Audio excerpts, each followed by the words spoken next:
વધારવા માટે અવનવા પ્રયાસ હાથ ધરવામાં આવ્યા છે। મતદાન વધુમાં વધુ થાય તે માટે અનોખા પ્રયાસ હાથ ધરવામાં આવ્યા છે। મતદાનનું નિશાન બતાવનારને ડિસ્કાઉન્ટ આપવામાં આવશે। દવાથી માંડીને રેસ્ટોરન્ટમાં પણ ડિસ્કાઉન્ટ આપવામાં આવશે। તો રેસ્ટોરન્ટમાં બિલ પર 7 થી 10% ડિસ્કાઉન્ટ આપવામાં આવશે।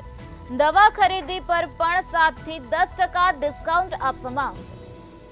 તો આવતીકાલે લોકસભાની ચૂંટણીને ત્રીજા તબક્કાનું મતદાન થવાનું છે, ત્યારે મતદાન વધુમાં વધુ થાય તે હેતુથી અવનવા પ્રયાસ હાથ ધરવામાં આવ્યા છે। મતદાનનું નિશાન બતાવનારને ડિસ્કાઉન્ટ આપવામાં આવશે।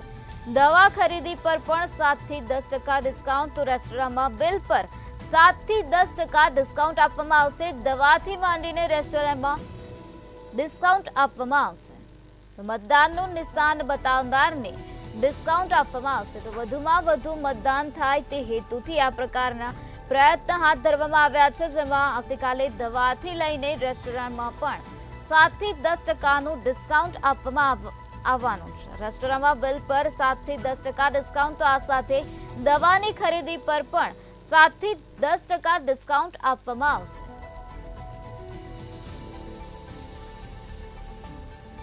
લોકસભા ચૂંટણીના 2 તબક્કાનું મતદાન પૂર્ણ થયું, ત્યારે આવતીકાલે ત્રીજા તબક્કાનું મતદાન છે। તો મતદાન વધારવા માટે આ પ્રકારના અનોખા પ્રયાસ હાથ ધરવામાં આવ્યા છે।